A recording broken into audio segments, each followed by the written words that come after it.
সুতরাং তোমরা অভিন্ন সিদ্ধান্ত গ্রহণ করো এবং সাথে নাও তোমাদের শরিকদের। তারপর তোমাদের বিষয়টি যেন তোমাদের নিকট অস্পষ্ট না থাকে। এরপর আমার ব্যাপারে সিদ্ধান্ত চূড়ান্ত করো এবং আমাকে অবকাশ দিও না। ৭২ অতপর তোমরা যদি বিমুখ হও তবে আমি তোমাদের কাছে কোনো প্রতিদান চাই না। আমার প্রতিদান তো কেবল আল্লাহর দায়িত্বে, আর আমি আদিষ্ট হয়েছি মুসলিমদের অন্তর্ভুক্ত হওয়ার। ৭৩ অতপর তারা তাকে মিথ্যাবাদী বলল, তাই আমি তাকে ও নৌকাতে যারা তার সাথে ছিল তাদেরকে নাজাত দিলাম এবং আমি তাদেরকে করেছি স্থলাভিষিক্ত। আর ডুবিয়ে দিলাম তাদেরকে যারা আমার আয়াতসমূহকে অস্বীকার করেছে।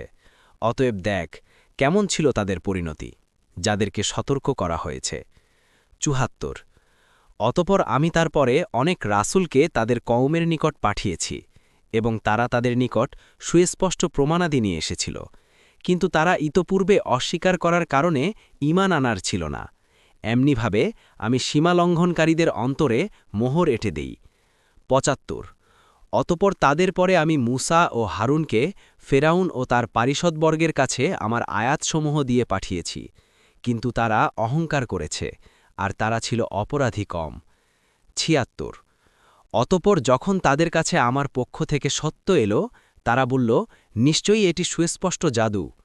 ৭৭ মূসা বলল, তোমরা কি সত্যকে এরকম জাদু বলছ যখন তা তোমাদের কাছে এলো? এ কি জাদু? অথচ জাদুকররা সফল হয় না।